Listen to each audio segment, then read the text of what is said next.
Assalamualaikum warahmatullahi wabarakatuh. Apa kabar anak-anak? Semoga dalam keadaan sehat walafiat.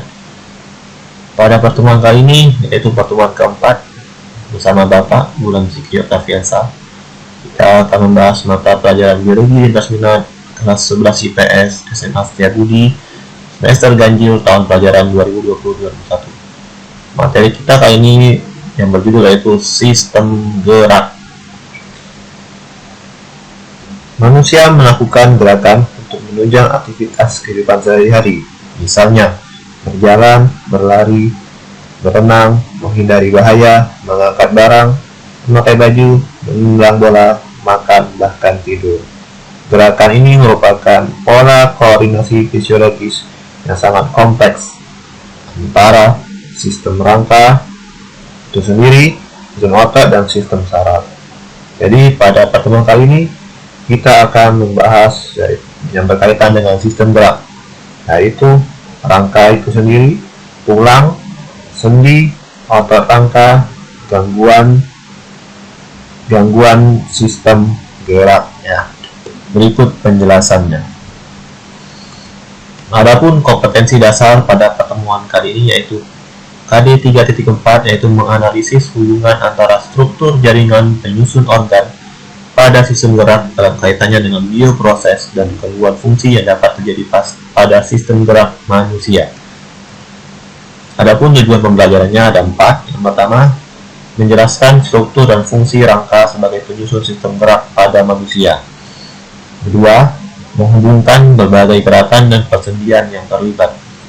Yang ketiga, menjelaskan struktur dan fungsi otot sebagai penyusun sistem gerak pada manusia. Dan yang keempat, mengidentifikasi berbagai penyakit atau gangguan yang terjadi pada sistem gerak manusia. Jadi inilah tujuan pembelajaran kita pada pertemuan kali ini. Nanti ada 4 materi yang akan Bapak jelaskan. Mohon disimak dengan baik dan perhatikan ya. Lanjut. Sistem gerak pada manusia. Akan kita pelajari yang pertama itu tentang tulang, yang kedua tentang sendi, yang ketiga tentang otot, dan yang keempat tentang gangguan pada sistem gerak. Baik, yang pertama dulu. Yang pertama, tulang penyusun rangka. Nama lain dari rangka adalah skeleton ya. Jadi inilah komponen tulang-tulang yang menyusun tubuh rangka manusia ya.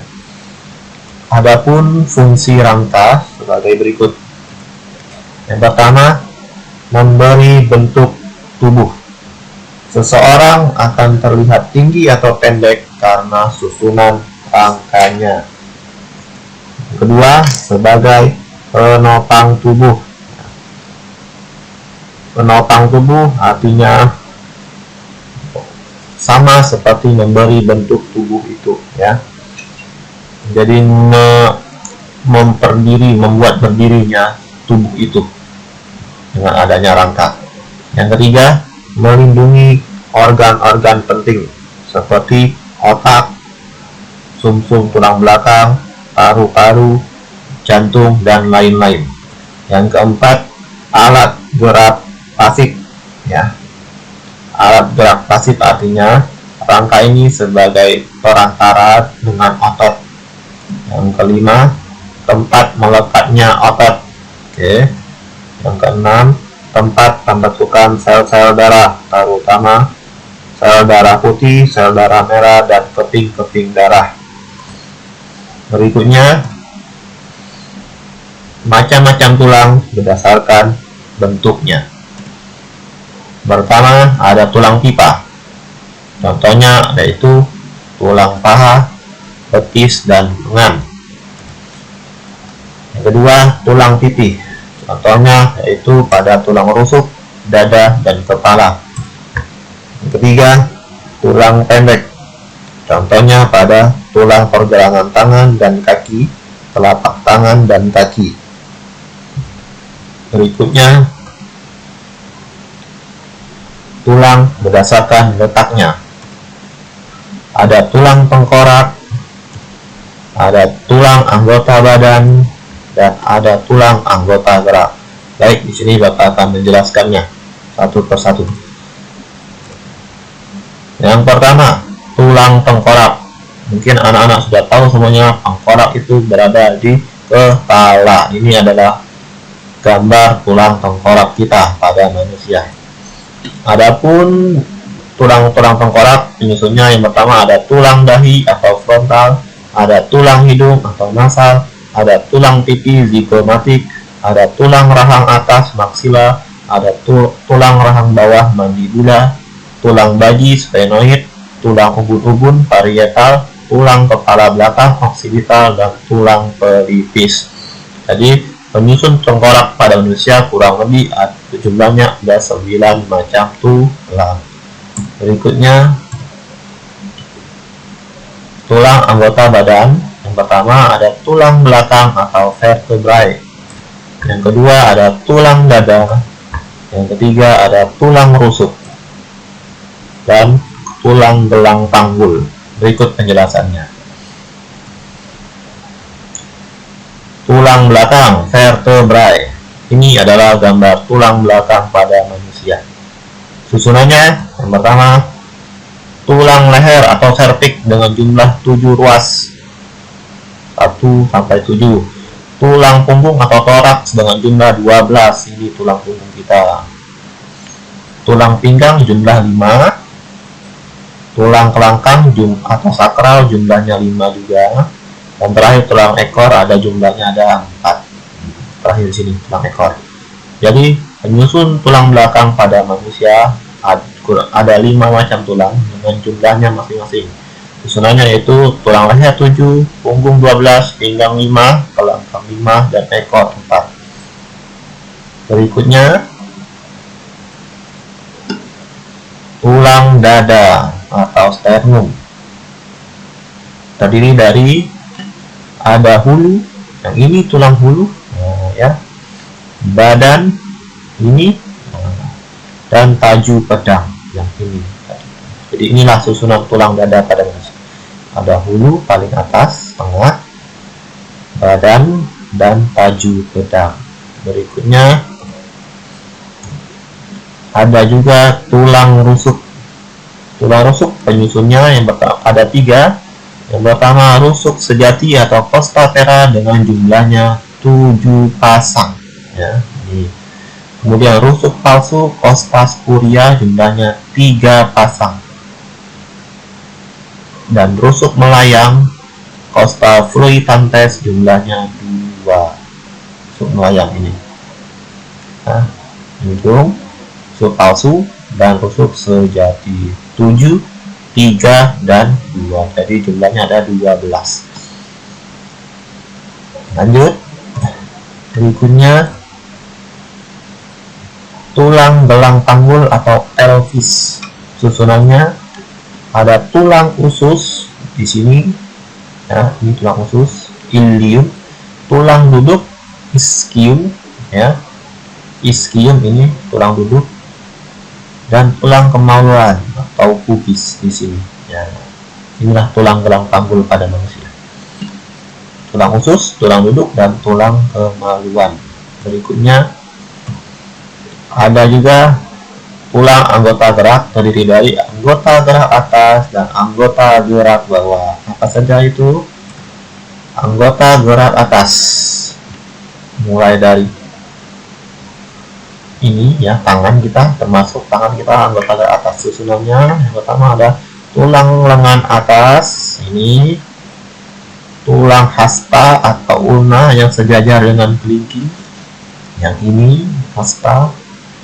Tulang pengumpil radius sejajar dengan ibu jari yang kecil ini. Tulang pergelangan tangan yang ini. Tulang telapak tangan yang ini. Dan tulang ruas jari tangan thalamus, ya. Yang ini adalah tulang belikat, ya. Tulang belikat, tulang belikat. Nah, berikutnya jadi ada 6 kurang lebih anggota gerak atas. Berikutnya anggota gerak bawah, kaki, ya. Ada tulang paha, sudah tahu semua tulang paha ini, ya, bagian atas ke atas. Tulang tempurung lutut, yang ini patella. Tulang kering yang mana? Yang paling depan. tulang betis belakang tipis fibula, tulang pergelangan kaki tentunya ini, tulang telapak kaki metatarsal ini, dan tulang ruas jari kaki thalamus ini 5 ya. Inilah anggota gerak bawah. Berikutnya materi yang kedua yaitu pada sistem gerak yaitu persendian atau nama lainnya adalah artikulasi. Nah, artinya hubungan antara tulang yang satu dengan tulang yang lainnya, atau hubungan antara dua tulang atau lebih yang dapat digerakkan maupun yang tidak dapat digerakkan. Berikutnya, sendi ada tipe persendian itu berdasarkan gerakannya ada 3. Yang pertama, sendi mati atau sinartrosis. Yang kedua, sendi gerak atau diartrosis. Dan yang ketiga, sendi kaku atau amfiartrosis. Penjelasannya, sendi mati atau sinartrosis, hubungan antar tulang yang tidak dapat digerakkan sama sekali, contohnya pada sambungan antar tulang. Yang kedua, sendi kaku atau amfiartrosis, hubungan antar tulang yang memungkinkan gerakan yang terbatas. Hubungan antar tulang contohnya adalah hubungan antar tulang pada pergelangan tangan.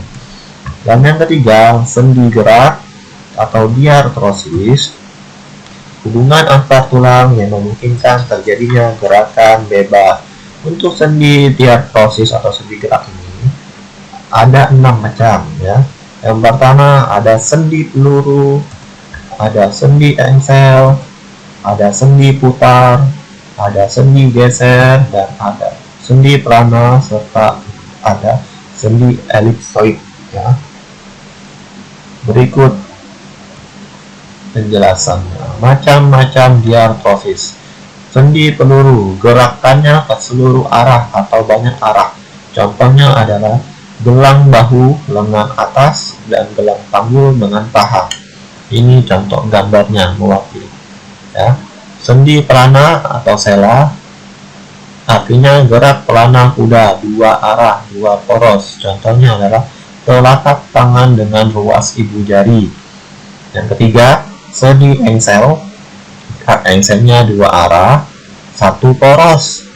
Perbedaannya di ini ya, 1 dan 2 untuk pelana. Pelana 2 poros, engsel 1 poros. Contohnya adalah siku, lutut, antar ruas jari.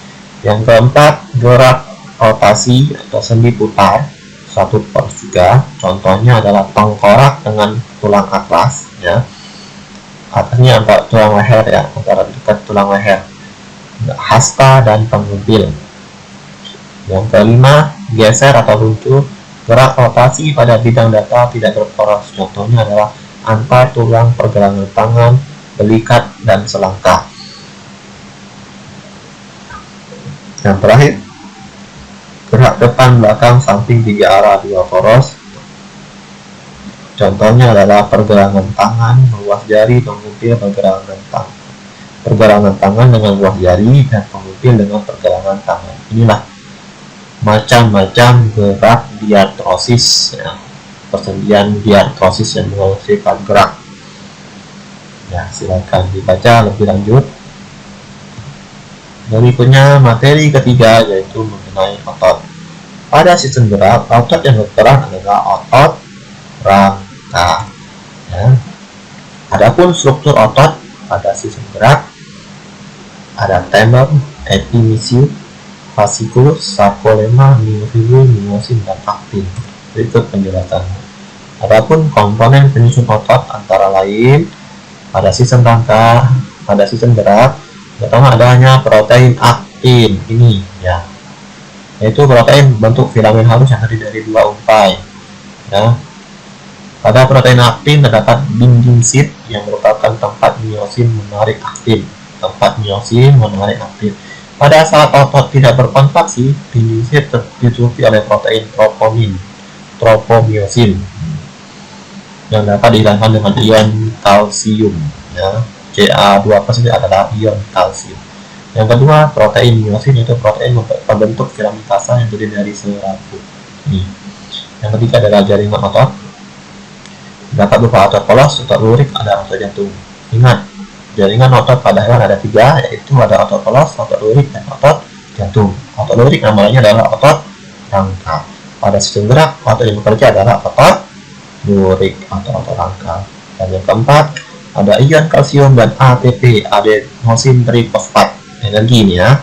Keduanya digunakan dalam gerak, kontraksi, dan relaksasi otot. Inilah komponen penyusun otot. Berikutnya,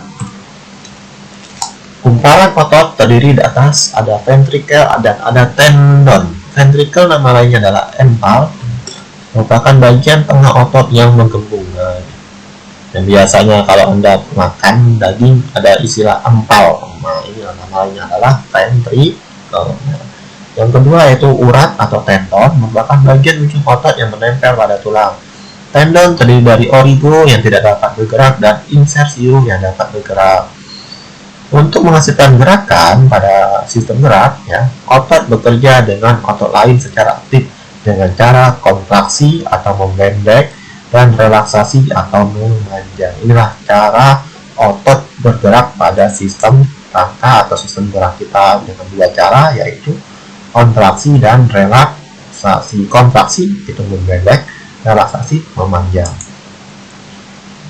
Adapun gerak antar otot terbagi menjadi 2, ada yang sinergis dan antagonis. Sinergis artinya gerak 2 buah otot yang sama arahnya atau saling menunjang. Contohnya yaitu otot-otot pada tulang rusuk, otot pronator teres dan pronator quadratus. Dan yang kedua yaitu gerak antagonis, gerak 2 buah otot yang saling berlawanan arah. Contohnya ada otot tricep dan bicep pada lengan atas kita. Ya. Terakhir, materi pada pertemuan ini yaitu gangguan pada sistem gerak. Silakan perhatikan di sini. Yang pertama, pada rangka dulu ada 11 macam gangguan. Yang pertama, fraktura sederhana atau tertutup, yaitu patah tulang yang tidak merobek otot. Yang kedua, fraktura kompleks atau terbuka, patah tulang yang merobek otot bahkan kulit.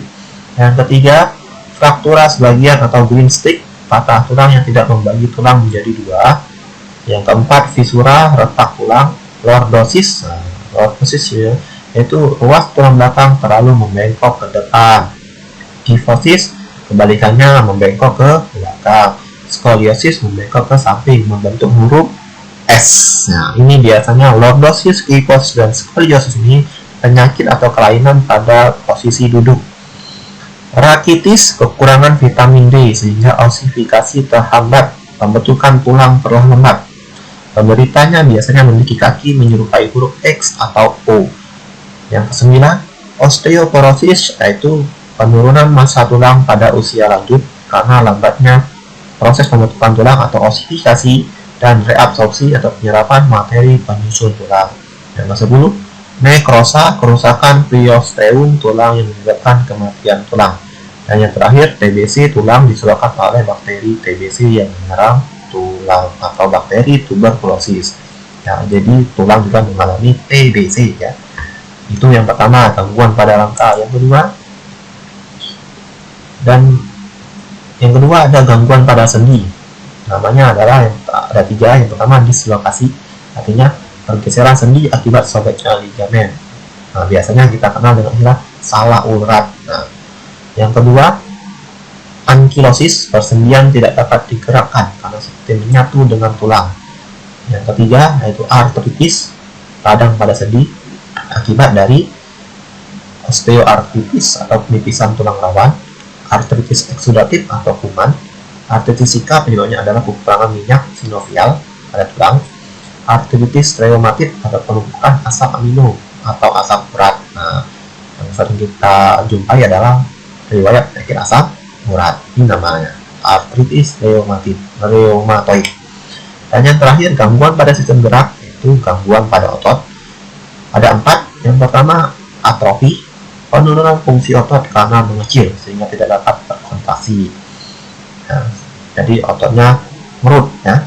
Sedangkan hipertrofi kebalikannya, pertumbuhan dan perkembangan otot yang berlebihan sehingga diameter di serabut-serabut ototnya membesar. Contohnya adalah Aderai, seorang binaragawan yang melatih ototnya menjadi lebih besar dari ukuran aslinya. Itu namanya hipertrofi. Ya. Tetanus terjadi akibat serangan bakteri Clostridium tetani yang menyebabkan otot terus-menerus berkontraksi. Nah, bahaya juga ini tetanus ya. Biasanya terkena duri atau terkena benda yang tajam ya. Dan terakhir adalah miastenia gravis, yaitu melemah dan lumpuhnya otot akibat gangguan sistem imun atau sistem pertahanan tubuh kita. Ya, demikian tentang materi kita pertemuan 4 mengenai sistem gerak. Sebagai evaluasi atau penugasannya, ya, Bapak nanti akan memberikan materi tugasnya nanti pada materi ini hari Rabu depan tanggal 21 Oktober 2020 ya. Nanti silakan Anda lihat di Google Classroom masing-masing kelas atau melalui pengumuman di WA Group ya. Saya akan pantau terus pengumumannya. Yang kedua, pesan Bapak mohon dikerjakan ya, nanti akan dilihat batas waktunya termasuk absensi juga ya. Dimohon benar-benar karena penugasan yang Anda diberikan akan memberikan dampak positif terhadap pembelajaran Anda. Akhir kata, saya ucapkan terima kasih. Sekian apa yang Bapak sampaikan, semoga bermanfaat. Kalau kurang jelas atau kurang mengerti, silakan bertanya di komentar Google Classroom kita atau komentar grup kelas kita WA, ataupun malu silakan bertanya melalui Japri saja ke Bapak. Atas perhatiannya Bapak ucapkan terima kasih. Semoga apa yang Bapak sampaikan bermanfaat ya. Kurang lebih Bapak mohon maaf. Sekian. Assalamualaikum warahmatullahi wabarakatuh. Salam sejahtera untuk kita semua.